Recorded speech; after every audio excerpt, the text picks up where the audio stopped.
Okay, so tonight's webinar, the 5 biggest threats to a UK landlord and the 3 things you must do to avoid them.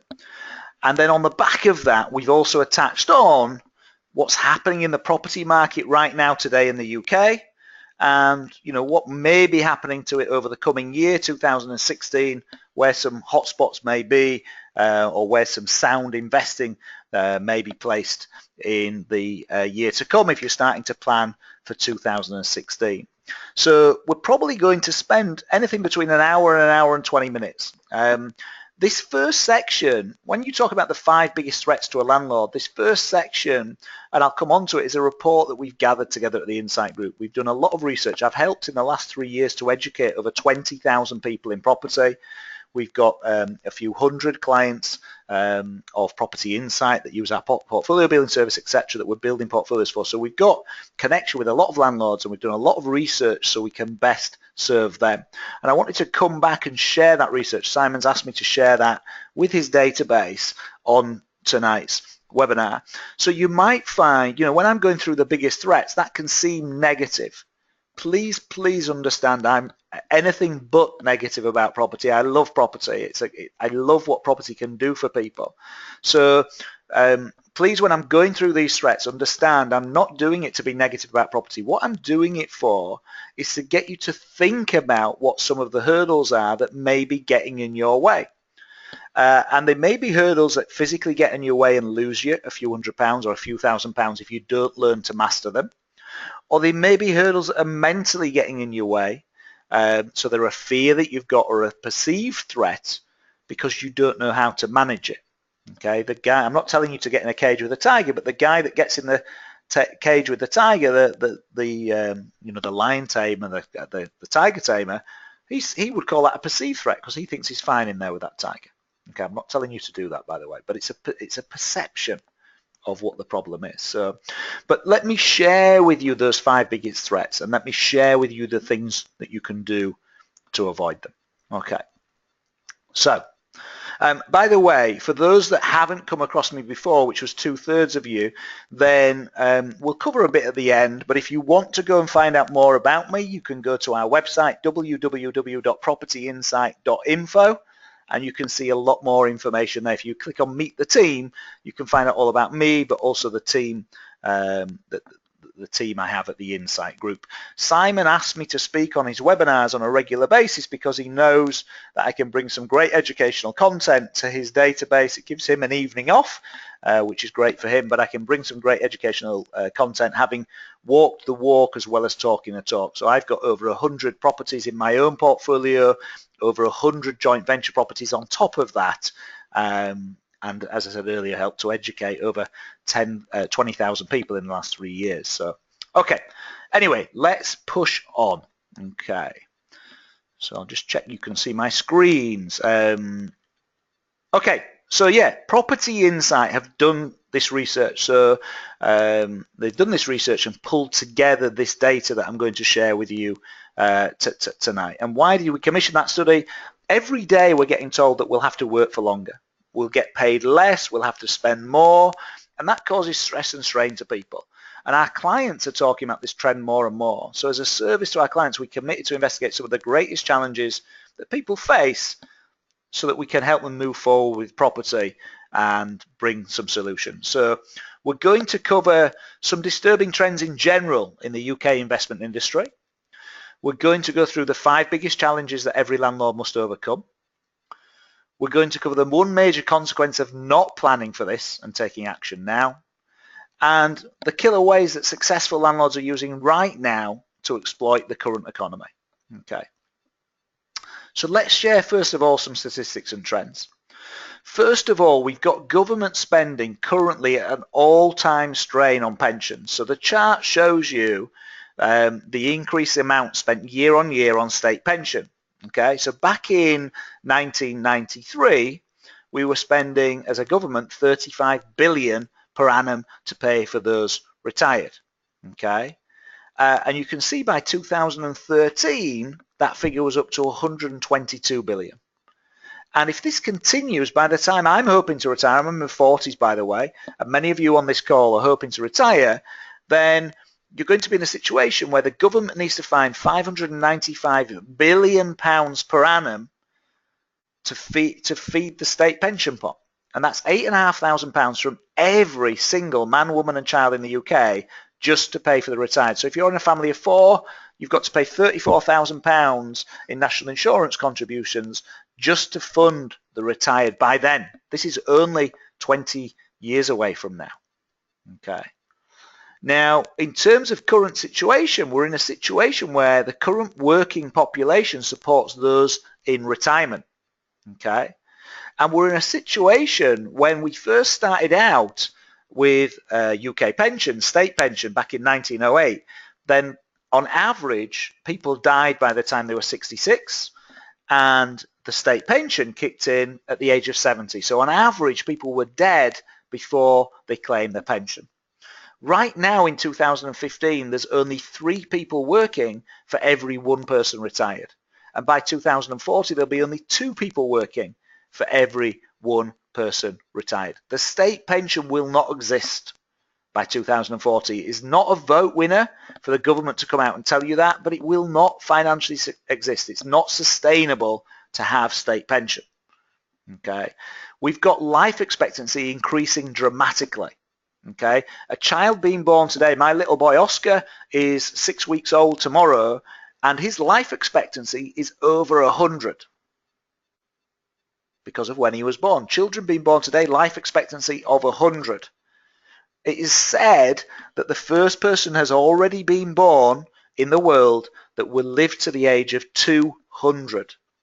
Now, this is great as all living longer, but it means we all need more care, we all need more funding, we all need more support. And you get your planning wrong and go into retirement and then live for a long time without much money, and that's not going to be much fun. Okay. We've got public sector pension with a £1.3 trillion shortfall. Look at the zeros on that. So there's 6 million public sector workers that have got that shortfall in their pension pot. Again, 21,600 per man, woman and child in the UK. We've got corporate pensions also massively underfunded. So if you're sat there thinking, well, I'm okay, I've got a corporate pension. I used to have a Marks and Spencer's one. Here we are, £187,000 million shortfall, corporate pensions. And we've got a situation where 64% of people don't understand their pension, only 32% think it's worth investing in one, and 45% of people don't even know where their pension's invested. Okay. And I love this little comic strip here, which is Little Johnny. We've got the poorest pensioners in history. So suddenly now Little Johnny is treating Gran to go buy yourself a treat. It used to be the other way round. Okay. Now, like I said, I'm sharing this stuff with you, not to scare you, but to get you to think and take some action in 2016. Because these are facts. This isn't stuff I've made up. This is reality. And if it doesn't worry you for you because you're looked after, I hope it worries you for your children or your children's children. And I want to create some momentum and drive in you to do something about it. And that momentum and drive might lead you to more property investing, or to property investing if you've never done it. It may lead you to something else. But the fact is you need to get that traction and do something about it, because the government is not going to do something about it and the corporations are not going to be able to do something about it. Okay, and there's examples here. Company pensions going bust. If you've got a business, many people say, well, I've got a business, I'm going to be okay. Okay, I love Tony Robbins' quote. Being a business owner is like being a gladiator. The more often you play, the more likely it is you will die. Okay, 50% of businesses fail within the first year. 96% fail within 10 years. So if you're on this webinar and you've had a business for 10 years or longer, you need to seriously congratulate yourself. And if you've got friends that have done that, you need to seriously congratulate them. Only 4% of businesses last 10 years or longer. And this is pre-credit crunch stats. And if you're relying on that to sell and retire on, just 22% of UK businesses listed for sale are successfully sold. Most end up dying with the individual or being passed on to family with no resale value. Okay. So we're here because the population's growing rapidly. People can no longer rely on government and corporate company, and 35% of people will retire into poverty, or did retire, sorry, into poverty in 2012, compared to just 20% in 1981, and that stat's only going to increase. Okay. You have to take control now and avoid the pains. Now, I said I'm going to feel like I'm putting on the pains. I hope you've grabbed a pen and paper, and I hope I deliver value to you so it's worth making some notes, because you remember a lot more when you take notes. I want to take you through now some more pain. I'm going to give you the 5 biggest challenges to being a landlord, but I'm not sharing these so you go, he's right, these are challenges, I'm not doing this. I'm sharing it with you so you can understand what's on the path ahead. Warren Buffett, one of the most successful investors, if not the most successful in the world, talks about the jungle. And he says in investing, the trouble is in the jungle, you don't know what can kill you. You don't know if that plant is poisonous or not. You don't know if this animal will hide here or not and is poisonous or not. You don't know what can kill you. And investing can be the same. So I believe it's far better to understand what can kill you, but then to positively make sure you've done something about it in advance. Because if you know you've done that, then actually you're in control. You're then in control of your destiny, and you can move forward, take the next step with confidence. So what are the 5 biggest challenges to a landlord's financial future? Okay. Let's list them, and then we'll go through in a bit more detail. So number 1 for me is rising interest rates and lack of planning. So buying at negative cash flow, for example. I see it happening all the time, especially in the South at the moment, but people buying at negative cash flow. Brain freeze and stagnation. Okay, people freezing, not moving forward. People's comfort zone, utilizing a one-track strategy of investment, not understanding the importance of discount and the importance of leverage, and learning from novices. So from all the research we've done and all the time I've spent in the industry, the last 2 decades, these for me are the 5 biggest challenges to your financial future, whether you're at the beginning, the middle of your investing journey, whether you've got 1 property, 5 or 15, these are things you need to be aware of. Okay. So let's go through each of them and detail it in a little bit more detail. So rising rates and lack of planning. Okay. Let's look at investment returns. So there's an example here on the screen of money invested over a 40-year period growing at 2% or 6%. This is all about making the right investment decision, getting the right pick. At 6%, your £100,000 grows to £1 million. At 2%, it grows to only £220,000. So an £800,000 difference at the point of retirement if you get the wrong return. Isn't it crazy that we normally leave investment decisions to other people? We don't make the decisions, we leave it to other people. Okay? Just something to think about when you're looking at your pensions and your other investments. We leave it to other people when it can make this much compounded difference. Interest rates are going to go up. Okay? They're not going to go up today. They're not going to go up immediately, and they're not going to go up that quickly, but they will go up. And when you buy an investment, for me, you buy that investment planning to keep it for the long term. Unless you're flipping property for a profit or you're buying and refurbing and selling, that's different strategies. But in general, investing in property to grow wealth, you're buying to keep that property long term. If that's a situation and you're going to hold this property for the next 40 years, let's say, or 50 years, then at some point interest rates will be higher than they are today. And people aren't planning effectively for this. So landlords continue to not understand cash flow and risk planning. They don't have any contingency or enough contingency in play. And 63% of landlords will struggle financially if base rate went back to 5%. Now, we don't expect it to go back to 5. If anything, probably 3% will be the new norm. I've met people from the Bank of England that say in the next 20, 30 years, they can't see it above 3%. But they don't have a crystal ball. They didn't see the drop either. We always stress test to 8%. So are you stress testing your deals to 8%? So here's a cash flow example, a £90,000 property, £67,500 mortgage on it. And when we work out cash flow at the moment, we stress test at 8, but we model based on 4.5. Why do we do that? The average 5-year fixed at the moment in buy-to-let is just below 4.5%. So if we know the banks therefore are likely to have rates at that rate for the next 6 or 7 years, okay, at least. So we know then that we're stress testing for 6 or 7 years to check the cash flow on this deal that we're looking at.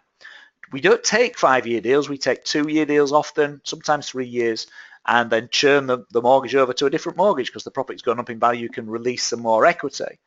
More on that in a separate webinar. But basically, if you're looking at cash flow, you need to make sure you're cash flow positive. And it isn't rent minus mortgage at today's great cheap rates equals profit. Great, I'm buying it. It should be rent minus mortgage at 4.5% currently, minus maintenance cost. That's our average 3-bed house that we buy, minus buildings insurance, minus the letting agent cost. Even if I'm going to manage it myself for now, what if I'm ill for 5 years? What if I want to travel when I'm older? It needs to be able to afford that. Having afforded all of those, it must be making me some net income. Okay. Now, for me, as long as that net income times by 11 months, 11 months of that net income is more than the rent for the 12th month, then even if the property is empty in the 12th month, my profits from the other 11 months will pay for it. Okay, this is a minimum cash flow requirement, minimum. Everyone has different strategies. If you're buying for cash flow, you want more cash flow than that. If you're buying for asset growth, that can be acceptable, buying the right property for asset growth. Okay, but this is the minimum. If you're buying anything that breaks that and goes below zero, you're in for problems, big risks. Now, we're talking about the challenges. What are the other challenges that people have? The time available to learn how to invest is so limited. Okay, Warren Buffett, it wasn't until my 35th deal that I really knew what I was doing. It takes time to succeed because success is merely the natural reward of taking time to do anything well. So we'd all like to be expert investors, but we have to look after our present day situation. We have to pay the bills today, work our job, look after our family, as well as planning for the future. How can we become true experts in investing when it takes so long? That's challenge number one. Challenge number two for property investors, and remember we're going to come to solutions. So challenge number two, brain freeze and stagnation. Okay, we're in a situation where family time is at an all-time low. The average UK family spends just 49 minutes a day together. It means your children in general are being brought up by somebody else. And every month we say we'll work less next month or next year or in 5 years' time we're going to work less and spend time with the kids, and before you know it, they've grown up. And 2/3 of parents blame financial pressure for getting in the way of family life. 2/3. I love property because it gives you an alternative. You may not like your family and you may choose to still not spend that time with them, but it gives you the alternative and you can. Now, we've got brain freeze. People go to networking meetings. I lose track of how many people I meet that say, do you know what? I've spent the last 6 months, the last year, the last 3 years going to networking meetings, learning about property. I've been on these courses. I've paid this money here, this money here, this money here. I've attended all these courses. And you ask about their results and what they've got from it, and they've got no results yet. And they're trying to choose between all of these different strategies, you know, HMOs, houses of multiple occupation for students, options, rent to rent, making sure they're tax efficient, trying land grabbing, professional lets, do they buy close to home or further away? All of these choices that they need to make. And you see all these different people successful in property, and they've all made their money in different ways. And you say, hang on, he's making money in this way. That sounds good. They're making money in this way. That sounds good. She's making money in this way. And before you know it, you become a jack of all trades and a master of none. And is it surprising then that you don't know which strategy to choose? And you become confused because there's so much choice. We've got business owners working more and more for less money. You know, 39% of small business owners work over 10 hours a day, and only 29% say they've taken a vacation in the past year that lasted for a week. 2/3 of business owners don't have a written retirement plan. Challenge number three, utilizing a one-track strategy. The majority of people, if they're not invested in property, have all their products in the stock market. Whether you've got a pension, you've got ISA, money in ISAs, you've got money in other savings, products are stock market linked. You're in the stock market. Now, all these products are sold at arm's length. There's someone between you and buying the share, a broker or a financial advisor. They've all got strange, confusing names. so you're not quite sure what it is you're investing in anyway. You normally buy as part of a bond or part of a trust. So they're taking their cut in there. There's irregular review of exactly where the money is. You might review once a year if you've got a great financial advisor, but I know many intelligent people who work their butts off but don't review their pensions for years on end. And these products are picked by financial advisors, and many financial advisors, unfortunately, are driven by commission. And I'm not knocking the industry. There's some brilliant people in it, but they're commission driven. It's human nature. Okay. So we've got this one trick pony going on. Okay. And there's a story like that kind of reenacts this. There's a young woman preparing her first Christmas dinner, and she gets everything ready. You might be able to put yourself in these shoes. This has happened to you before, not this exact story, but something like it. And she very sternly reminds herself to let the turkey finish thawing in the sink overnight. So she puts it in place. She puts the dish rack over the top of the bird, and her young daughter walks in and says, "Why are you doing that, Mummy?" And she says, "My mum always put the dish rack over to help the turkey thaw." So the next day, Grandma calls to see how everything's going, and she goes, "Yeah, everything's fine, Mum. I've got everything ready to go in the oven. I even remembered to put the rack over the turkey last night." And the grandma seems a bit confused. She says, what are you talking about? She says, "Oh, I remember you always put the dish rack over the turkey when it was thawing in the sink." And there's a pause at the other end of the line, and Grandma says, "Yeah, but honey, we had cats. The cats would have eaten the turkey. We had cats." We do things because they were programmed in us 20 years ago, 30 years ago, 40 years ago, and we've never challenged that thinking. The majority of investors invest as their parents taught them to. The majority of your financial results are a result of the beliefs that were put in you by the time you were 7, 8, or 9 about what you're worth. When what you're doing does not work, what do you do about it? Okay. Here's the stock market over a period from 99 to 2011, 12-year period. Imagine if you retired here at the bottom of the market, or over this period when it went down 20%. Okay. We've touched on pensions. You know, back in 1990, if you needed to retire with a 30,000 income, you needed to have £200,000 in your pension pot by that point. By 2014, to retire with a 30,000 income, you needed £500,000 in your pension pot by the point of retirement. Okay, are you £500,000? If you're in your 20s now, you've got 40 years left to go, you feel lucky, you need to start saving £550 a month into your pension pot to have that £30,000 of income on retirement for the next 40 years. If you're like me in your 40s, got 20 years left, you need to be saving £1,700 a month, which is £21,000 a year into your pension pot to be able to retire with £30,000 a year. Challenge. Okay. Again, if it doesn't worry you for you, what about for your kids and your kids' kids? Challenge number 4, not understanding the importance of discount and leverage. Okay. A 20% discount. I want you to imagine 2 people, okay, and they buy properties on the same street in the same town that rent in the same way, identical to properties, but one of them insists on only ever buying when they can get discount. They'll wait longer and they want 20% discount, and the other one buys for full price. Okay. And they're growing a portfolio, and let's say they start with £75,000 to grow a portfolio. Okay. In 12 years' time, the person that's bought with 20% discount would have 3 times as many properties as the person that bought with no discount. Same properties, same renting, but because they've bought with discount and can leverage against that and draw back against it, 300 times the result. If one person's on 10,000 a year by then, the other is on 30,000 a year. If one's on 30,000 a year by then, the other's on 90,000 a year for life. It is critical to buy at discount, but landlords don't know how, or they don't have the time to learn to buy at full discount, so they settle. You hear someone like me talk about it, you think, yeah, I need to do that, it makes sense, but life gets busy, it's stressful, and you settle. On average, it takes about 100 investor hours to find one property with 20% discount.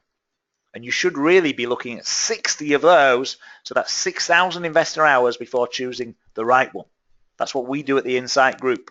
We look at 60 with 20% discount before we even recommend one to our portfolio clients.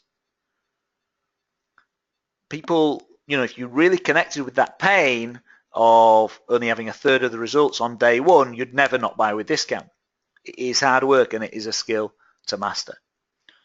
We've got a situation where people plan to do it themselves. Progressive Properties did a study in 2014 and we've done one this year. And 94% of people who plan to do it themselves, so they've come and investigated portfolio building, for example, and they said, no, I'm going to do this myself. A year later, 94% haven't got started. Is that because they're lazy? Definitely not. Is it because they're uneducated? Definitely not. Is it because they're fearful? Maybe. Is it because they're busy? Yes. Life gets in the way. It's so hard to know who to trust. It's not clear who's actually buying at discount, and it's not clear who to learn from. And that leads on to challenge number 5. One of the biggest challenges is people are learning from novices. Okay, 98% of landlords are either accidental landlords or novice landlords. And I mean no offense with this, but if someone's got 3 or less properties, they're not by no means an expert yet. They're a novice still. A baby doesn't learn to walk having tried 3 times. You've never learned to be outstanding at anything having only done it 3 times. But people find it hard to step out of the comfort zone and ask for help, so they end up learning from a friend or a family member or even bumbling it through it themselves, just like I did when I started my property journey. There wasn't education out then, and I bumbled through it, and in my first 10 properties, I started with no money, and I went out and took risks, and my first 10 properties, I lost money on most of those deals, anything from a few £100 to worst, tens of thousands, because I made mistakes. So people get that fear. You hear that story that I've just said and you get a fear of wasting money. So you take no action. Back to that brain freeze. And it's easier to learn from a friend. You become your peer group. If you haven't read the book, Darren Hardy's book, The Compound Effect, I massively recommend it. If you look at the 5 people, if you're in a couple, look at the 5 couples you spend most time with. Or if you're an individual, look at the 5 people you spend most time with.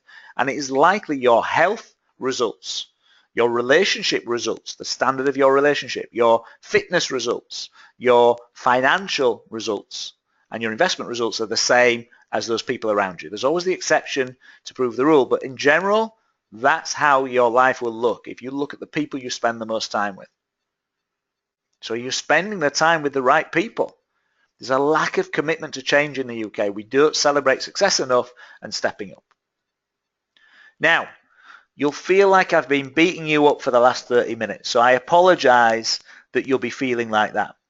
That's not what I'm here to do.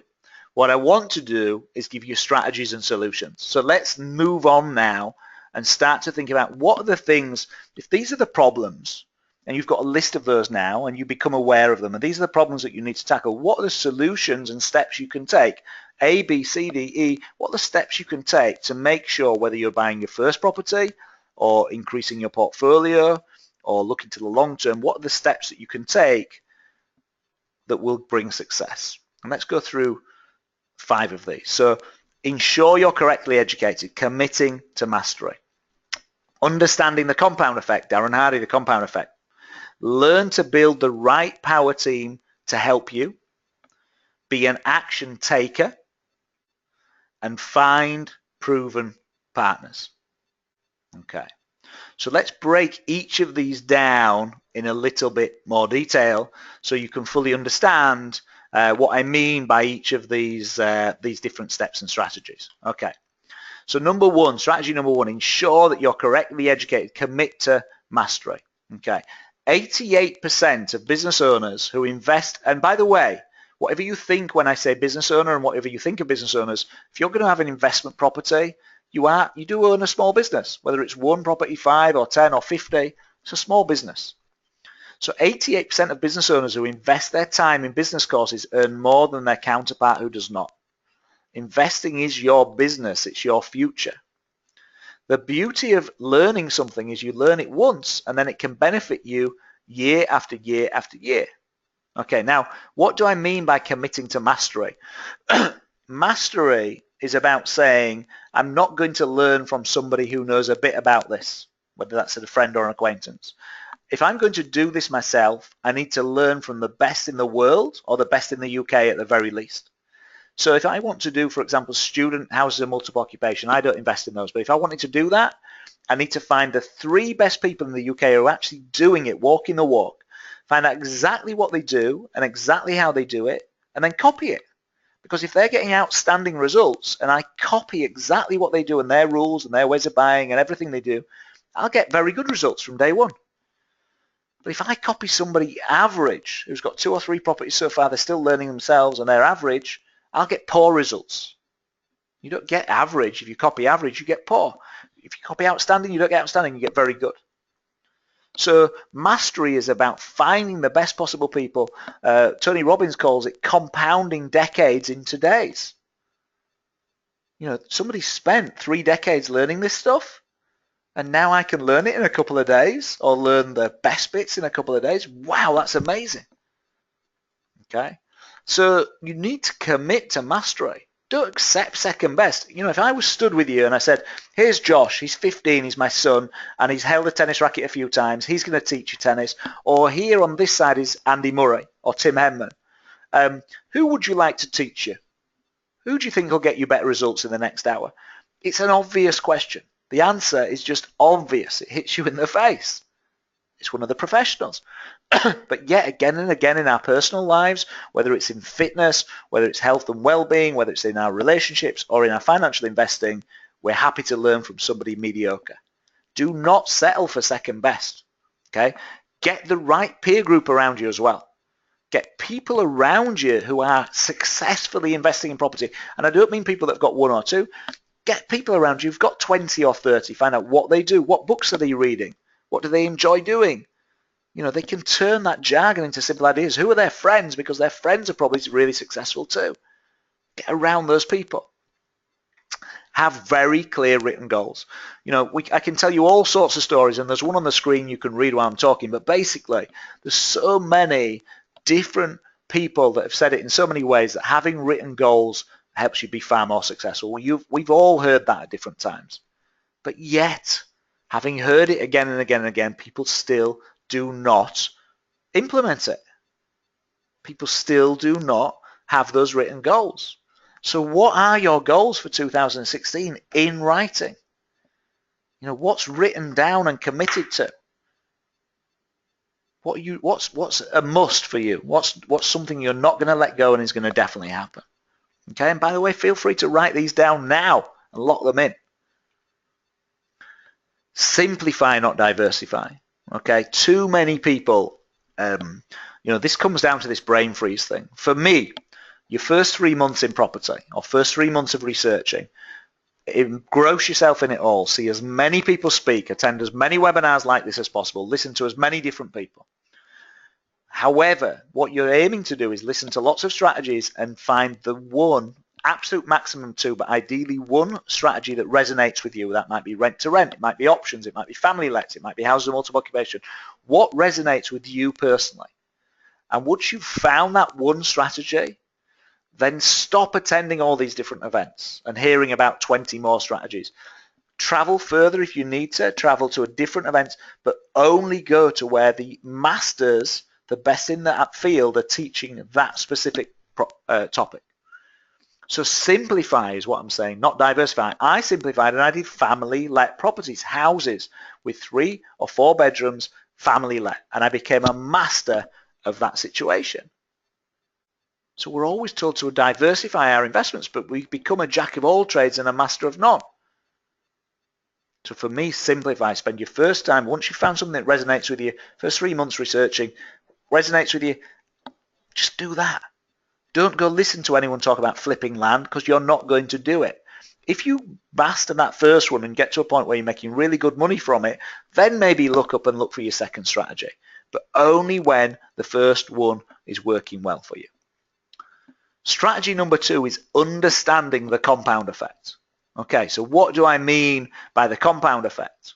Okay, your results you get in your life I can guarantee you, if you've got an area of your life that's going really well, it might be your relationship, your spouse really lights you up, you have an outstanding life together and it's going really well. It might be you're really fit and healthy. You've got a fantastic body. People love your body. They love how healthy you are and you feel great. Might be your financial results. But your results are made up of three things: the choices that you make, the behaviors that you display, and the habits that you have. And it's a multiplication effect. So if one of those is going badly wrong in that area, it will totally affect the results. Okay, it's like a 10 times 10 times 10 equals 1,000. So your score is your score here is out of 1,000. If you get 2 1s and a 10, you can be outstanding, make outstanding choices. But if your behaviors and habits are bad, you're still going to get rubbish results, 10 out of 1,000. So it's the multiplication of them all. So, simple things like if you had 3 people on the graph at the bottom, and the bottom person always goes to the pub after work for a drink. The middle person just keeps doing the same, and the top person says, I'm going to cut out that coffee I drink each morning. Okay. The thing is, you don't see a change in your results immediately. If you cut out a coffee each morning, you'll see no changes for months. And this is the problem. If people immediately when they drew on a cigarette collapsed on the floor with cancer, they'd be far less likely to draw on a cigarette. But the results are so far down the line that they don't link the result with the current situation. But this is the problem when people are wanting to actually make positive steps. So many people go on a diet and they do it for 3 weeks and say, this isn't working, they give up. Because they haven't compounded it through again and again and again and again and again. They've already given up. Same the gym. New Year's resolution, I'm going to go to the gym. They go to the gym for 2 weeks, they've given up. So many of your behaviors and habits were learned by the age of 9. Most of your values and beliefs locked in by the age of 8 or 9. So people are sleepwalking literally through their choices. How many people come home? Many of you won't, because you're listening to this. You're taking your valuable evening time to listen and learn. But how many people come home, collapse, and switch on the TV? And before they know it, 2 hours have passed. And they do that 7 days a week. They're actually spending 14 hours a week, which is a day a week of awake time watching TV. A day a week. But that is a behavior and a habit. Yeah, and a choice that they make. And then they wonder why someone else gets better results. People don't suddenly get better results. There's a load of work happening in the background that brings that success. So I can talk a lot about this, and we don't have time to do it in absolute detail because I really want to go through housing market as well and cover that side of things. Okay, but there's a brief bit here on choices that you make in terms of people say, well, he's lucky. But if you've done the preparation, worked on your personal growth, your vertical development, and you've got the right attitude, and then an opportunity comes along, and then you take action, then yeah, you might have been lucky, but you get a result from it. But if you hadn't done the preparation, you wouldn't have seen the opportunity. If you didn't have a positive attitude, you wouldn't have seen the opportunity. And if you weren't an action taker, the opportunity could have passed you by and you've not done anything about it. Are you less lucky than the other person? Or were they just better prepared or had a better attitude or were more of an action taker? Habits. It's hard work getting rid of old habits. Mine is biting my nails. I'm trying incredibly hard to stop biting my nails. But we take instant gratification over long-term wins. You have to find your why power. If you're going to invest in property, you're doing it for a reason. And I promise you, you're not doing it for money. Okay? And you might think, well, that's a crazy comment. Why am I doing it then? You're doing it for what the money will give you. And even more importantly than that, it's not even what the money will give you in terms of the things you can get with the money. It's the feelings as a human being you get from having those things or being able to do those things. So if it's so you can retire early, it's from the feelings you'll get from having been able to retire early. So you need to find your why power, and it needs to be big enough that any problem that gets in the way, you're going to go through it. This person in diagram A, you ask them to walk across a plank on the floor that's only a foot wide, they walk straight across it.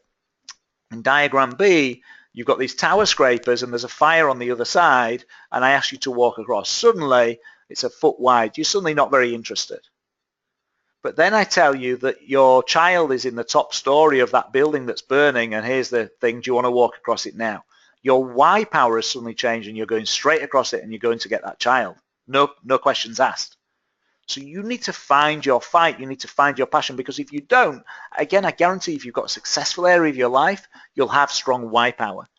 You'll have your fight, your reason why it's important to you. So you need to decide who you must become to achieve your goals. And it's all about momentum. You can't diet for a week and then have 3 weeks off, and then diet for a week and have 3 weeks off and expect results. Remember as a child playing on the roundabout at the playground, and you first start out and your friends are sat on it, and you're pushing and you're pushing and you're pushing. It takes time to get it going. You're pushing, but it's so difficult at the beginning. You push. Eventually it starts going round and round and round, and you jump on and it whizzes round and round, and you love it, and it starts to slow. And all you do as it starts to slow is you just take one foot off and you push again a couple of times with your foot, and you get it whizzing again, and you're back on. Once you've got momentum, it's really easy to keep it, but it's so hard to get it to start with. Success can take up to 30 months to show up. This is why the rich get richer, the happier people get happier, because they have momentum on their side. Okay. You've got to have routine in your life. You have to have consistency. If I'm going to find discounted properties, I'm going to put an hour a day into it. It has to happen every day. Come what may, it happens whether it's raining, it's sunny, I'm putting an hour a day into this, or I'm putting half an hour a day into it.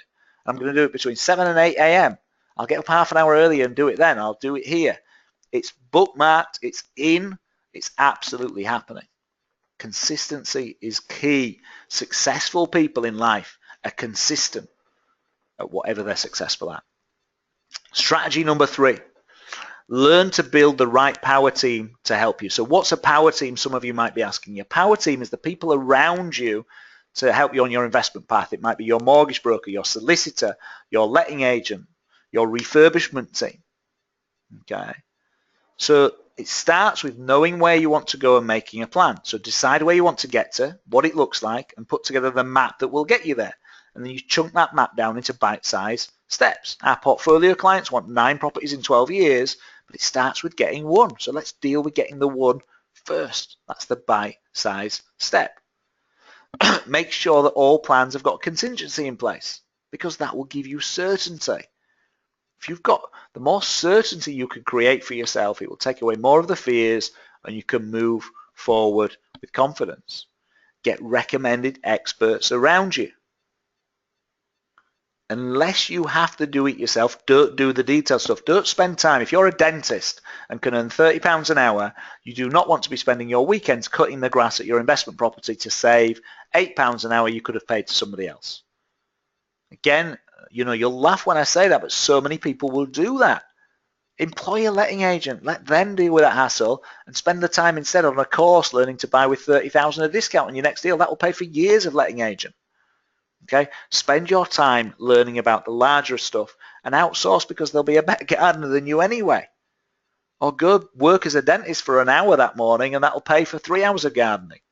Okay, but in terms of your power team, these key people, there are 9 key questions that help you select whether somebody should be in your power team or not. I know that Simon, in the email invite to tonight's webinar, said that I would ensure that you got offered a free access to my webinar masterclass, and I'm going to finish with that in a little while. But as part of that free access, there's 10 hours of my very best content, and I spend a whole hour on these power teams. That's how important it is. It's A to Z steps of building a successful portfolio, whether it's just from 0 to 1 or 3 to 5 or whatever you want to achieve. This is a key part. So we don't have time now to go through these 9 key questions, but for me, these are the 9 key questions I ask every single person that wants to be part of my power team or I'm thinking of having. And if they don't pass any of these, scrap them, move on to the next one. It's absolutely critical. And be an action taker. Okay? Be somebody who moves forward. Successful people don't have an ability to avoid fear. They're just as fearful. They're just better at stepping forward into that fearful area and taking that risk. They just move forward more often. Whether that's, someone who's always got, the stunning spouse. That's because they stepped forward and took a risk and put themselves out there. If that's somebody who plays sport at the highest level, they had to step forward through trial after trial and risk rejection to get to where they've got to. You've got to be an action taker. Okay? The property market since 1969 has grown at 10.3% per annum on average. That includes the downturns as well. Okay? Over the last 80 years, it averages 7.9% per annum. Okay, on average, property doubles in value every 8 years. And don't take my word for it. Go and look at land registry stats. Okay. You can attend local networking meetings. So you've probably heard of them because you've come through Simon Zucci's audience, but Property Investor Network. Okay, if you've not been to one of their meetings before, if you use the voucher code INSIGHT, you can go try it out for free. Okay. Read the property books. Read great books. I've written a book, The Property Coach. I'm bound to be biased by myself. Robert Kiyosaki, Rich Dad Poor Dad. Subscribe to property magazines. Your Property Network is a brilliant property magazine, £6 or £7 a month, 80 pages of great stuff. And spend time with as many investors as possible at property events. Get all of this into your action plan for next year. Diarise it. Book on these meetings so that you're definitely going. Step over the line. Take action. Don't look back. And understand that fear's natural. Everybody feels fear. Okay, but you've got to move forward past that. But that's a lot easier when you've planned it and written and planned it. Strategy number five, find proven partners. So make sure you're working with true masters, with experts. So any advisor you work with must be willing to show you their portfolio and exactly what they're investing in. They should also be able to provide you with a whole list of very happy clients, not just one or two. And they should be investing in what they recommend you invest in and should have been doing it for a long time. You want someone that walks the walk as well as talking the talk. If there's I don't mind somebody getting really wealthy out of me. If the accountant's going to charge £10,000 this year, but save me 20, he's worth the 10. If there's a big motivator for them to get you richer, they'll be more likely to do it. So I don't focus on what's in it for them. Well, sorry, I do focus on what's in it for them, but in a positive way. The more they're making out of it, the more likely they are to make sure I get out of it what I'm hoping to get.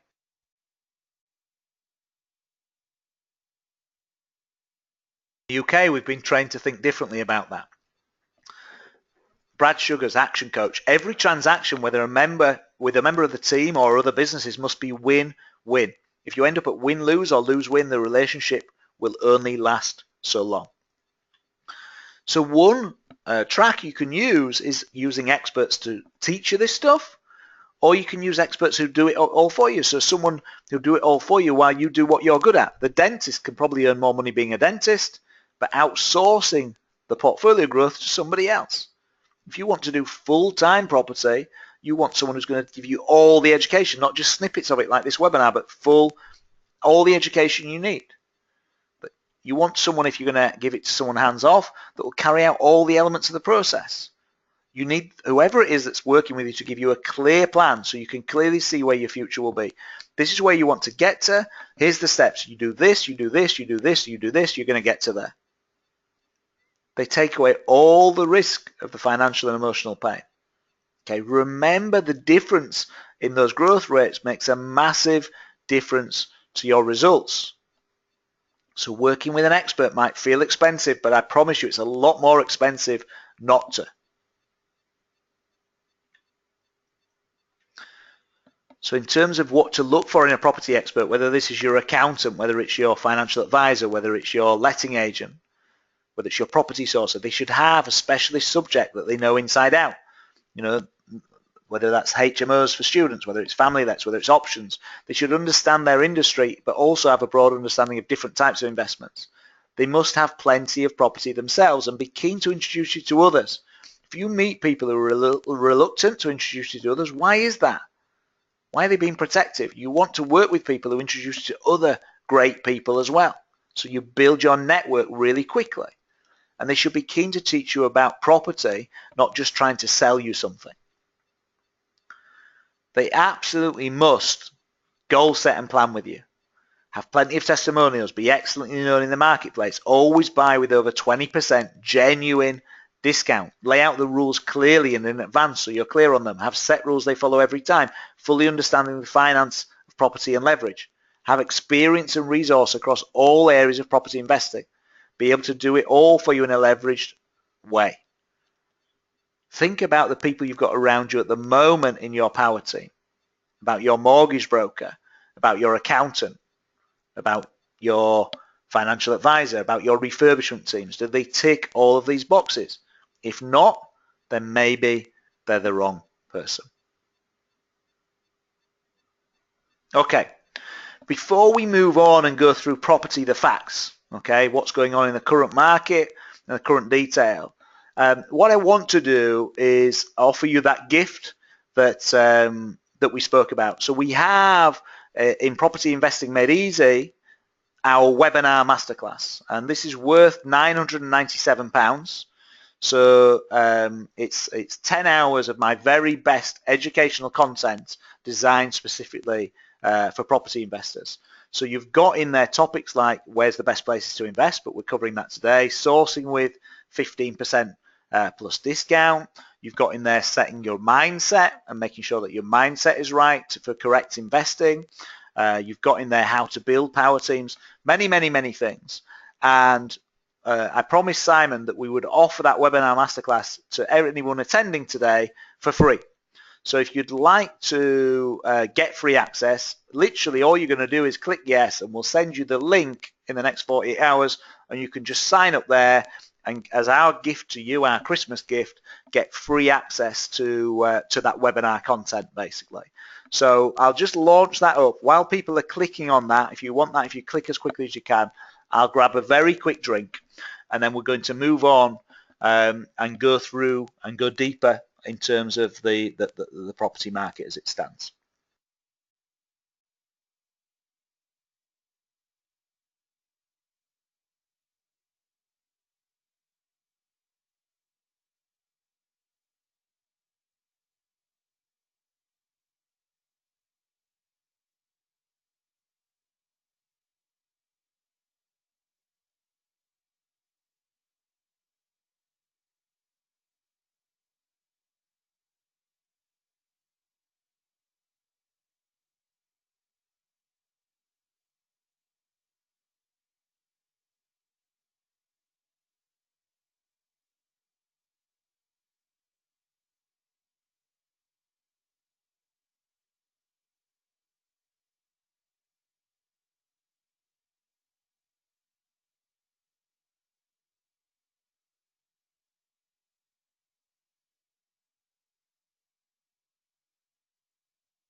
Hi, the mute button just got clicked there at some point. I'm really sorry.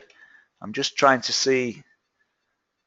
Okay, the mute got clicked somehow, so I do apologize for that. So what I was just saying is we've gone through there and finished more or less on the topics that I was going to cover this evening. So what I'm just going to finish with very briefly before we go on to question and answers, because there's lots of great questions coming in. Before we do that, I'll just very briefly, many people have been asking what else we do as a business. So I just wanted to share with you the things that we do at the Insight Group. You've got free access to the webinar masterclass. That's coming your way. So that's absolutely coming to you. But what else do we do as a business? So just to share those things with you so you know how we might be able to help on your investing journey. So at the Insight Group, just in very brief, we've got a number of businesses. Our Property Insight business, which is probably best known currently, buys properties for clients and builds portfolios. We've either got Portfolio Builder, which is people that want totally hands-off. They invest 75,000 upwards. We build a portfolio over 12 years, and the portfolio then will return, based on 5% growth, £40,000 per annum for life, ongoing. Okay, so some people want that total hands-free. We do that for them. Other people, it's not about the long-term 6-year, 12-year plan. They want cash flow today. They want to buy for cash flow now, but they want family lets and hands-free for peace of mind, but for cash flow today. So we then got Cash Flow Builder. People invest 30,000 to 40,000, looking for a cash flow of £200 plus a month net profit off that family let, but bought in great asset growth areas as well. We've got some people that just want sourcing made easy for them. Property sourcing made easy does that. You get access to 1,000 deals a year, which is 80 a month, that are 15% plus discount or have a yield of at least 8% plus. So this is for people who want to do it themselves but are really struggling to buy at discount, and it puts those discounted deals on a plate for you basically. We've got our letting agency services through Rental Insight, cover from Northampton to Newcastle, West Coast to East Coast, market leading letting agent, and market leading mortgage broker in Mortgage Insight. Mortgage Insight is my oldest company actually, and they can help you right across the piece with mortgage advice. So I'll just quickly, if any of those other products may interest you, if you want to click, literally all we'll do is email you out some more information and contact details. So you might not need a mortgage today, but you might want to, be part of that 6,000 plus clients that we look after on the mortgage side. You might want their services and benefits in the future. We can just drop you an email. You've got the contact details when the time is right for you, and you can get back in touch with the team and get more information. As I said, many people like to work with our Portfolio Builder. We've got all the guarantees in place to make sure that you build a successful portfolio for your financial future. And while people are just clicking on that, just to finish off, we're launching in the new year, because my businesses have management teams in place. I own them and I'm actively involved, but my management teams run those businesses. I feel very privileged to be able to do what I'm passionate about, which is education and helping people on their path. So in 2016, we launched our Property Investing Made Easy services, which is my educational product range, basically. So the two main products, there's a number of products, but we have a 3-day course and full membership program, which is a whole stack of things, a whole raft of things that we put together for people. In fact, I'll put a slide up that shows you that. And we also have our online masterclass. So in fact, if everybody's finished clicking there, which I think they have, we've got about 50% of people interested in portfolio building, just under that for cash flow, 77% of the audience interested in property sourcing made easy, and 35% rental and 50% mortgage. So we'll get information out to all of you so that you've got all the information you need to be able to follow up on that. If you're not able to click, you can email info@propertyinsight.info. Okay, so I'll close that down. So yeah, in terms of education, if the education side interests you in particular, I'll just click through to that. Yeah, our full membership package has a whole host of different things put together to give you access to, forgive. The slides have gone absolutely crazy on us. So You'll have to forgive the numbers on the slide, but yeah, our full membership package just gives you ability to, I want people to have certainty that their investing will be successful. So it gives you the ability to invest with certainty, not only that you just get a 3-day course or you just get some webinars, so you get a total of 72 webinars throughout the year. So you've got that ongoing support. You get a 3-day course as well. You get access to an Ask Aaron Anything forum, my private blog, where you can come on and ask me any question, and during that week I'll come back and answer that question. We have webinars where you can bring deals to the webinar and we can review it together and look at it. You get access to all of my other online courses, 2 3-day tickets to a course in Nottingham. And on top of all of that, we give you access to our Property Sourcing Made Easy membership package that gives you access to 1,000 deals that year with 15% plus discount. So not only are we going to make it dead easy for you to learn and to have that support structure and peer group around you and all that training, but also access to the membership package. Now, the slide's just really not working. The numbers are supposed to be out on the right. So the package in total adds up to about £24,000 worth of value, but actually we're doing a launch on that package where you can get that for £997 plus VAT.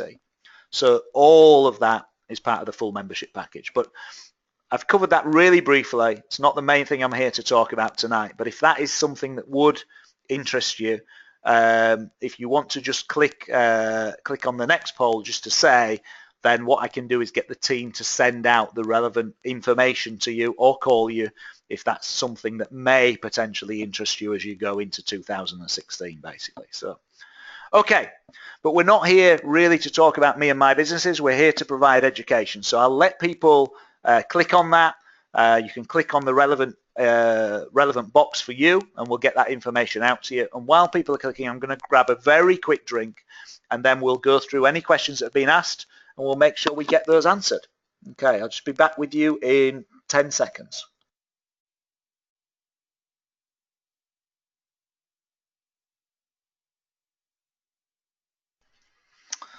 Okay, if I can just ask people to click as quickly as possible, then I can then get us, get us closed down from the poll and you can see the slides again.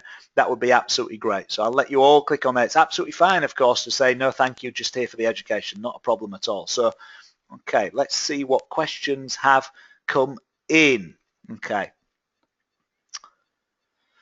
Jane's asking a great question. She's saying, where do you think we're going with the latest George Osborne changes? Jane, to be honest with you, I could talk about that topic for ages. I didn't touch on it, but that's part of the webinar masterclass. So 2 of the webinars on the webinar masterclass, one of them covers finance, tax and accounting in property, and the other one covers George Osborne's announcements, both the summer one and the stamp duty one. So I personally, as a summary, they don't concern me. And what I mean by that is, ideally as an investor, you want to pay as little tax as possible. Okay, I get that. But when you compare investment property to any other investment category, then investment property gives far better returns, because of the leverage you can get from the mortgage finance. So for me, whilst I don't like them, I don't like the changes, they don't overly concern me. There's something we're going to have to deal with, but I'm not going to let it get in my way. And I know my investors are not going to let it get in their way or stop them from investing. So we're frustrated by it, but it's just another one of those bumps. It's like a tenant who doesn't pay or someone who trashes your property. You have to go, things will change. One thing is certain in life. Life will change.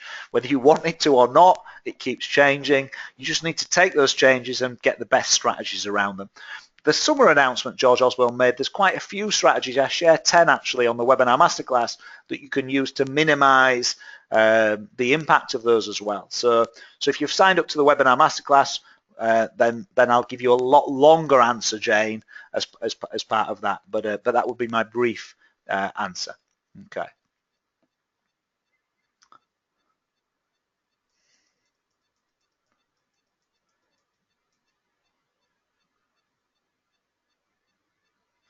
Okay, Christine's asking, Christine, hi, how are you? Christine actually attended one of our experience days and she's asking quite a detailed question about one of our products. Christine, if it's okay, what I will do, rather than everybody need to listen to the answer, but I want to answer you exactly, I'll get somebody in the team to give you a call tomorrow and they'll just run through the detail of exactly how that works. The bottom line is, I get paid eventually, Christine, because it will pass on to your children and your children's children, etc. And when somebody then cashes in, then my family, or I might not be here, but we'll get paid eventually. But there's no rush from our end. But the team will ring you and go through that in detail. Okay, Bookie's asking, you spoke quite a bit about the necessity of buying below market value. Personally, I'm of the mindset that being able to add value to a property is of the same, if not more important, when coming to buying properties. What would you say about this, especially in markets like London, where it's a seller's market right now?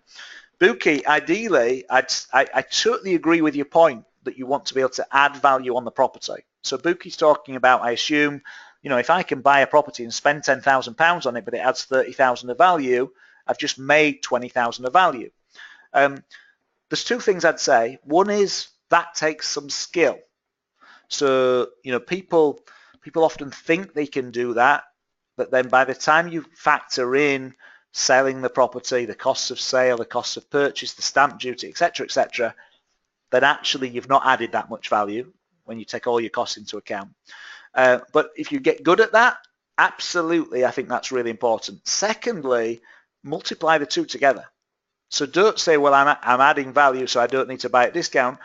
I want to buy at discount and be able to add value. So we refurbish most of the properties that we buy with a view to adding value as well as buying at discount.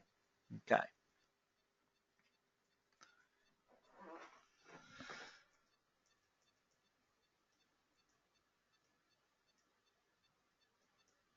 Okay, it looks like we had a severe sound problem at around 9 o'clock. So I am really sorry about that. There was quite a few issues that you guys had. So we will be sending out the recording so that you're able to listen back to that particular piece and you'll be able to hear about that particular piece. So big apologies that you had that sound issue. It's not good that happened. So I do apologize.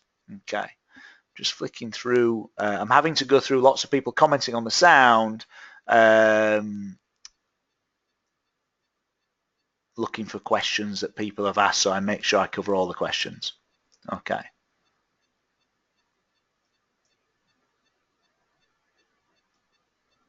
Okay, Heidi's asking a great question. So Heidi's saying, what happens when we start getting taxed on mortgage in 2017? How can we minimize our profits? So Heidi, it's a similar answer really to the one earlier on. If you go on the webinar masterclass and make sure you register for the webinar on the George Osborne announcements, I cover that in detail and 10 of the strategies that you can use to minimize that. Okay. Okay, Lily's asking a great question. What is the difference with Simon Zucci's mastermind course? Simon's mastermind course is outstanding. So, if you really, really want to do the deep dive in property, then Simon Zucci's masterclass is the mastermind course, is the way to do it. He is outstanding, Lily. And what the real key difference with that is you're really immersed. You get together as a group. There's, I think, groups of 60, and you're together once a month, face to face with each other, working together on a face-to-face basis. Whereas my education is mainly webinar-based, so it comes with lots of other bits, but it's webinar-based stuff. So, Simon's mastermind package is without shadow of a doubt the master course that you can go on. It's a bit more expensive than the stuff that we do, but you get that immersion with those people around you. Okay.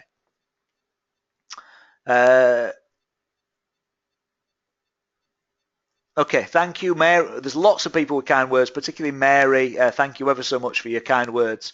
But yeah, really appreciate it. Okay. I'm being asked when the next webinar is. Lee's saying we lost the sound when I was talking about webinars. So we've got the webinar masterclass series. So if you've registered for the webinar masterclass series, I don't know if the sound dropped at that point, but the webinar masterclass, normally valued at £997, is yours for free. So if you register for that, we'll send you the link in the next 48 hours. You can then just type in your details and you'll get access. There's 10 webinars as part of that you just get free access to, Lee, for you to go look at yourself. We value that's worth £997, but it's a free gift to people that have been on the webinar this evening. So, okay. Okay, there will be a full recording of tonight, so you know the recording will come from Property Insight and the Insight Group. So you'll normally get your emails from Simon Zucci's team, but the recording will come out. So if you missed when I was talking about the property market and what's happening with that, the full recording will come out to you, so you'll be able to look at that. Okay, Ashley's asking, I'm looking for a cash flow strategy, but I do not have enough equity in bless me, I do not have enough equity in my first buy-to-let. Would you sell to release capital? Ashley, it's really difficult, obviously, without knowing your full background, where your current property's at, etc., etc. It's really difficult to give precise advice. So I'm not able to do that right now. However, just to give you a general, if you're going to sell, you probably know, but you've got capital gains tax potentially. So if that property's gone up in value a lot, you've got capital gains tax to take account of.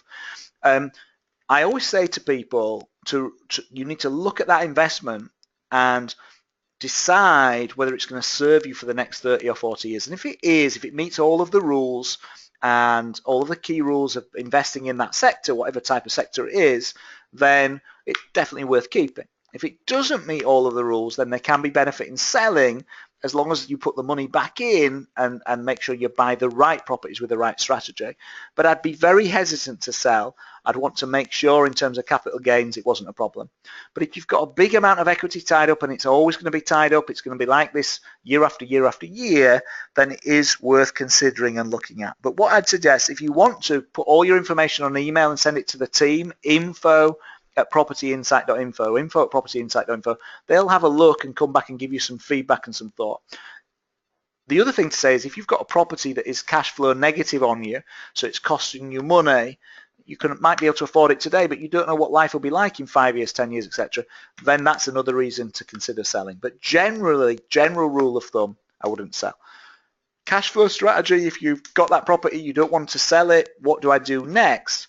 Then it might be about learning to become great at sourcing property. Because if you learn to become great at sourcing property and learn to become great at finding joint venture partners, you can find a joint venture partner with some money, you can source the properties, you put the two together, and you make some money in the middle. And you're either in on the property or you make some money that you can then put into property. And lots of our clients on Property Sourcing Made Easy service are doing that. They're using our service to source the properties, finding investors with money and putting the two together. So that could be another thing you could consider there. Okay. Paul, love your comment. Thank you. Paul's actually a client of ours as well. But Paul says, totally agree with you about Osborne's changes. He won't stop my goals being achieved. That's exactly the attitude to have. Okay. If you didn't get a chance to register for the webinar masterclass, by the way, or you didn't pick up because of the sound, if you email the team, info@propertyinsight.info, that's info@propertyinsight.info, then they will get you registered. If you just ask to be registered for the webinar masterclass, they'll make sure they get you registered for that straight away for free. Okay. Again, if you're listening to the recording later, again, you can do the same. Mario's saying, is there a risk of tighter buy-to-let mortgage granting in 2016? So Mario's thinking about mortgage companies and the regulation around that.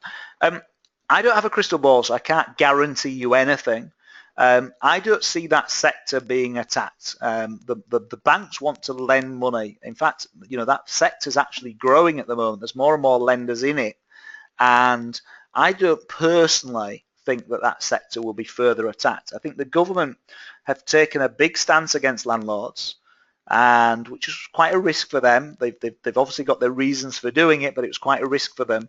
And I think I can't see it being attacked again, so in that way. So I can't promise you, Mario, but all of the legislation that's coming around residential mortgages and not allowing interest only, etc., is to help people to not lose their homes at the end of their mortgage terms. But on buy-to-lets, more and more people using buy-to-let as an investment strategy, more and more people using it as a pension, then the mortgage companies are quite happy to lend long-term. We've seen mortgage companies, happy now to lend to the age of 85, happy now to lend to the age of 90 years of age, which they weren't doing before. There's commercial lenders will go into your hundreds till you die. So for me, that risk wouldn't be a concern. It definitely wouldn't stop me investing. I've been asked by AF, what do you think about buying at auction? Auction can be a great place to buy. You need to be careful because people can naturally go along and think, oh, I'm going to definitely get a good deal here. If you've heard me tell my story, my third property I ever bought was at auction. I did everything wrong. I bought it blind. I thought the yields looked amazing. I was getting about a 30% yield. It was 2 flats, a house split into 2 flats.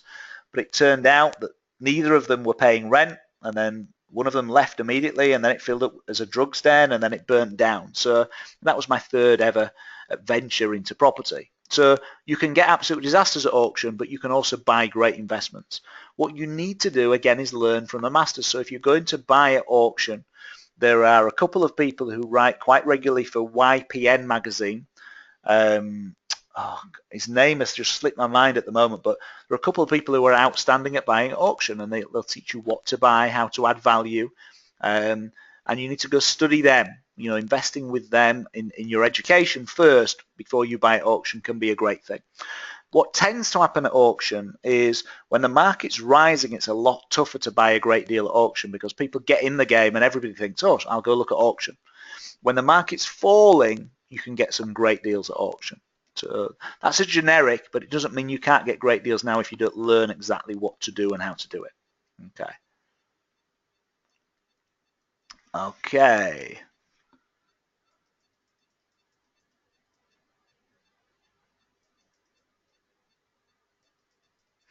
Paul's asked a question. Paul's saying, can you let me know how we can see a property near Manchester where you have invested and provide financials to prove the strategy? Paul, if you can just give me a bit more clarity. I'm really sorry. I'm not sure exactly what you're asking me there.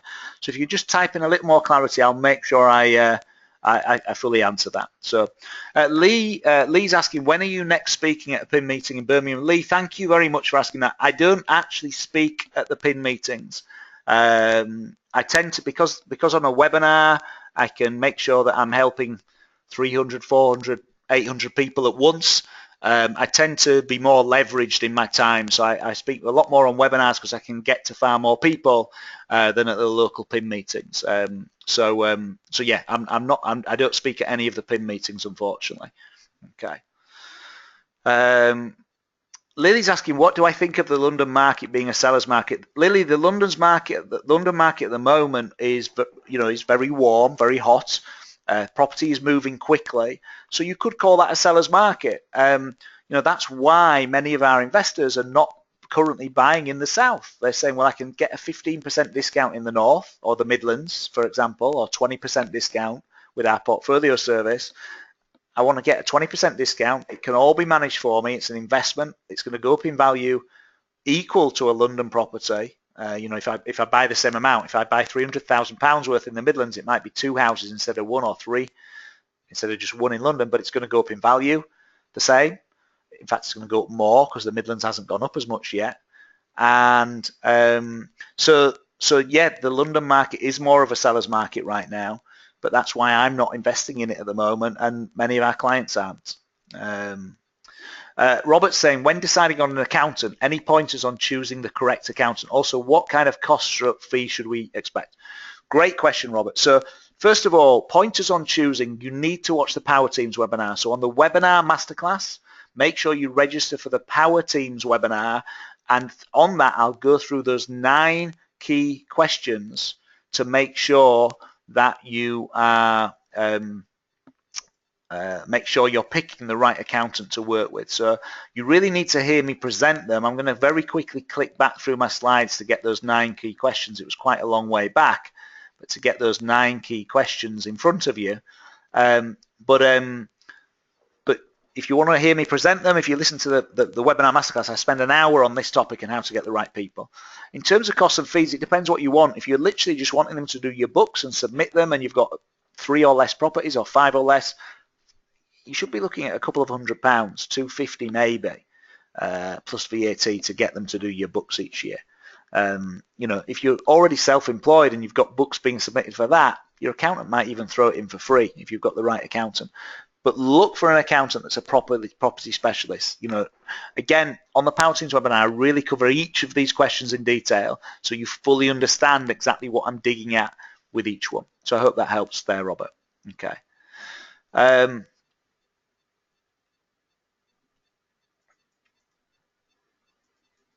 Okay, Amy's asking, do you recommend starting an LLP to hold investment properties or buying them as a private individual? Business plan is to hold them long term. Amy, I need to know more about your situation. So again, I'd recommend that you watch on the webinars. I know I keep pointing you to them, but it's because there's just a load more content there that I can't cover in detail tonight. But we've got a finance, tax and accounting webinar that's an hour long as part of the webinar masterclass. And in that, we cover in detail holding your properties and the taxes and the benefits of them. So for me, I've always personally bought as a private individual. The George Osborne announcements in the summer will make us stack things slightly differently, but it depends on your long-term view. It depends on what other income you're going to have long-term, and it depends on another number of other factors. But I cover all of that in the webinar masterclass in detail, rather than give you a quick answer now and give you the wrong passage forward, if that makes sense.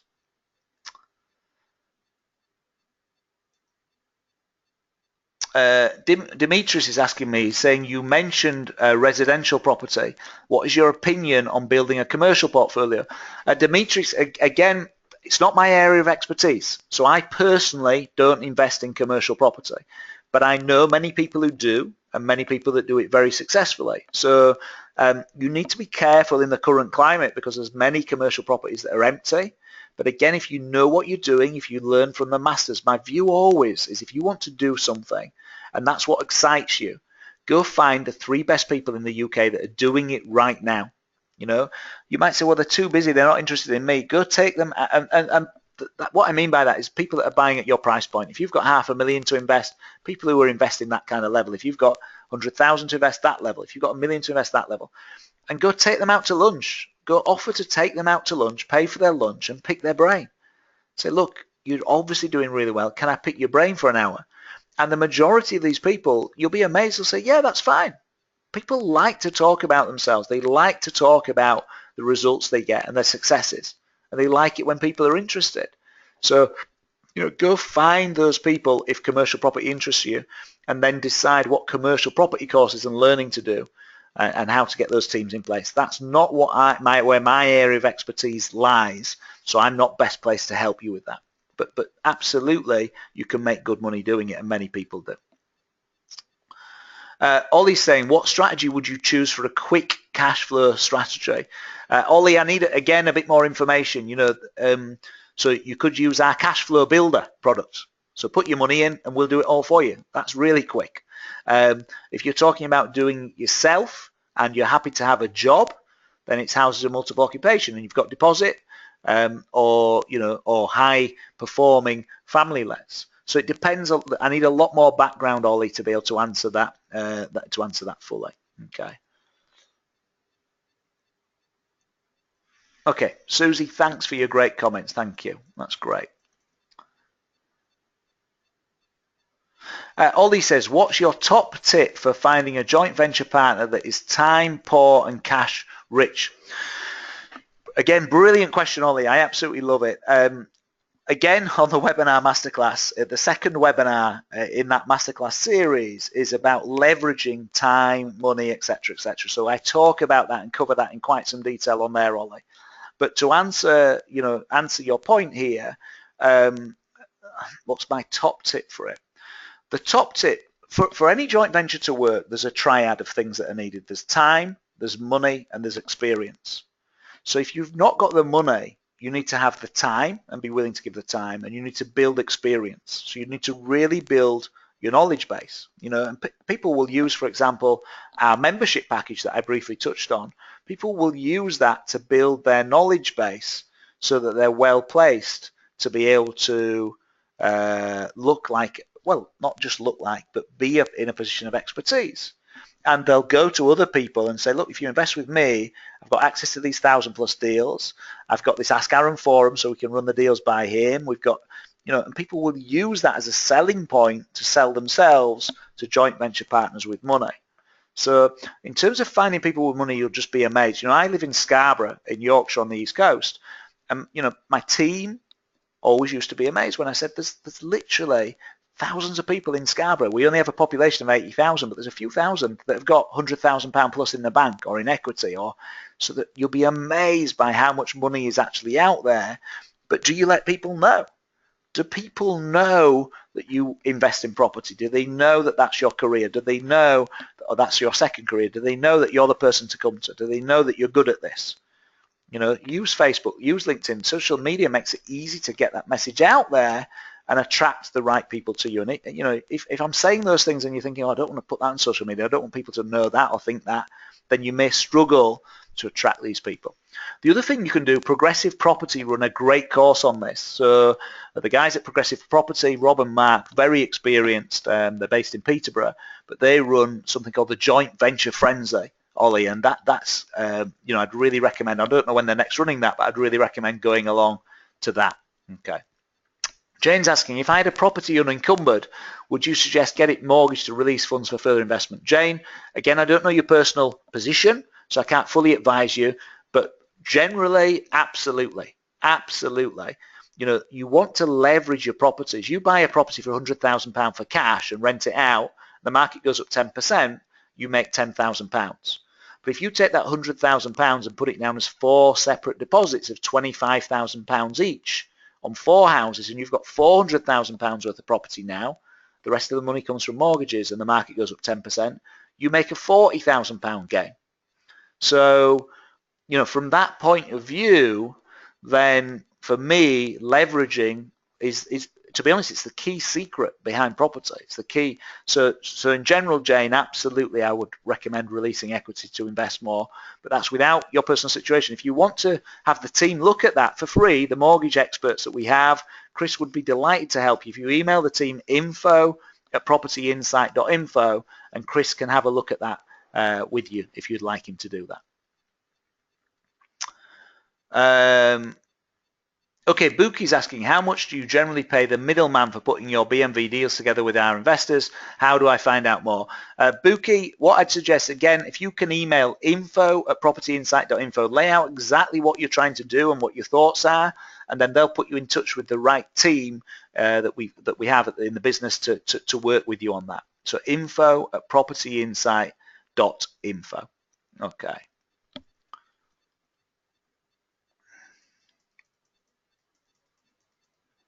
Okay, Julian's saying, we hear about ROI before tax, but actually you want to know about the ROI after tax.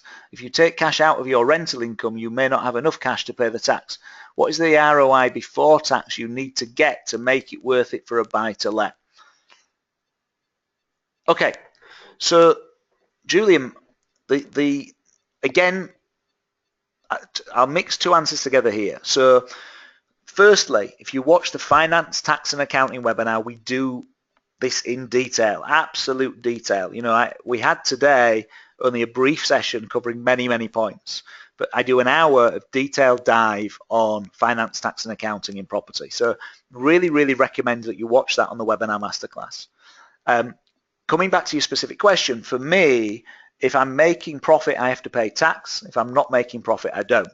So for me, I want my tax bill to be as big as possible because it means I'm making as much profit as possible.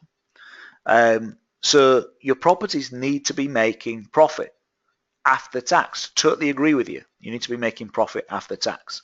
But as long as, in that cash flow example I shared with you, if that's cash flow positive, then you need to make sure that depending on your tax bracket, that you're earning enough so that if you've got a property empty, you can cover it while it's empty. You can cover all of those downsides, the maintenance issue, the interest rate going up and other things like that, and still be in profit. Okay, but please watch the webinar and that will answer it far more fully than I can possibly do it justice just in this couple of minutes talking now.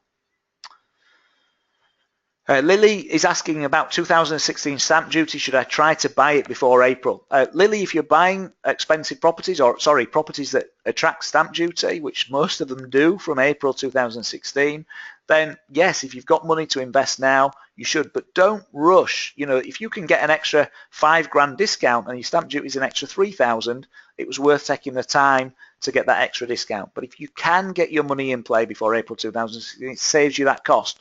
So for me, it wouldn't stop me investing afterwards. So I wouldn't rush and make a bad decision. You don't want to rush and make a bad decision. However, if it can help you, you know, if you're going to do it in May anyway, and you can get it done by March, of course, that's a good incentive to get it done by March. Okay.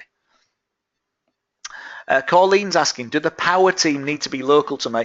It depends on the various power team members, Corleen. So, you know, your solicitor really needs to be local to you, because the mortgage companies, when they look at a mortgage application, they see a solicitor that's 100 miles or 200 miles away in a property you're buying 200 miles in a different direction, and that's the general pattern that someone who has a dodgy solicitor has. Okay, now you won't have a dodgy solicitor, but it means that it can slow things down dramatically. The mortgages still go through, but it can really slow things down while they thoroughly check that out. So there are certain people you need local, but there are other people you need local to the property. The refurbishment team need to be local to the property. If that's 200 miles away, you need them to be there, not local to you. Your mortgage broker can be anywhere in the UK. That's not a problem. Although on your purchase, your first purchase of the property, we suggest that it's somebody local to you. So again, if you watch the Power Teams webinar, it will really help you to get clarity on that. Okay. Just so you know, we've got about maybe 5-10 minutes left. I'm hopeful we'll get through all the questions, but I'll keep plowing through and try and get through all of them. So Susie's asking, is it true that the lender will look at the property cash flow to grant a mortgage and not be too concerned with earnings? So Susie, in terms of mortgages, again, if you want specific help on this, email the team info@propertyinsight.info and they'd be delighted to help you. But if you want specific help on this and ask to speak to the mortgage team, then there are lenders who will lend to you with zero income. If you've got zero income in your life, there are still lenders that will lend based on the rental income of the property, okay?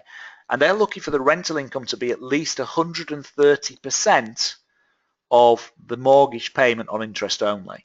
So if the mortgage payment was $1,000 a month, they want the rent to be at least $1,300 a month, okay? Now, when we buy deals, we want the rent to be at least $1,800 in that example, 180% coverage. So that's another way of stress testing your deals. We want at least 180% coverage because it future-proofs us and covers us for all costs. So we're a lot more cautious than a lender is, even though it's them that are lending their money. But yes, there are lenders out there that will lend with no money. Next level up is with 10,000 of personal income. Then some more lenders come into play. And at 25,000 of personal income, the majority of lenders are in play. There's just a few more coming at 35,000 of income. So, but some of the best deals, you know, people like the Mortgage Works, Birmingham Midshine, some of the best deals available, even if you've got zero income. Okay. Oliver, thank you for your great feedback. Oliver says, thanks for a great presentation. I wonder what you think is the best strategy for the most lucrative results in Liverpool and the Northwest. Oliver, again, you know, it depends whether you want a job or whether you want an investment. We invest for our clients in Liverpool and the Northwest. We've bought many properties for our clients in those areas, family let, 3-4 bedroom that perform incredibly well. You know, Gavin Barry, who's a great guy in property. If ever he's speaking somewhere, he's worth listening to. Gavin built a great business in Liverpool based on houses of multiple occupation, but he knew the market. He was in the area. So there can be great investments of all types, Oliver, in that area. It depends exactly whether you want hands-free, whether you want someone else to do it for you, or whether you want an actual job in property and want to do it yourself. Okay.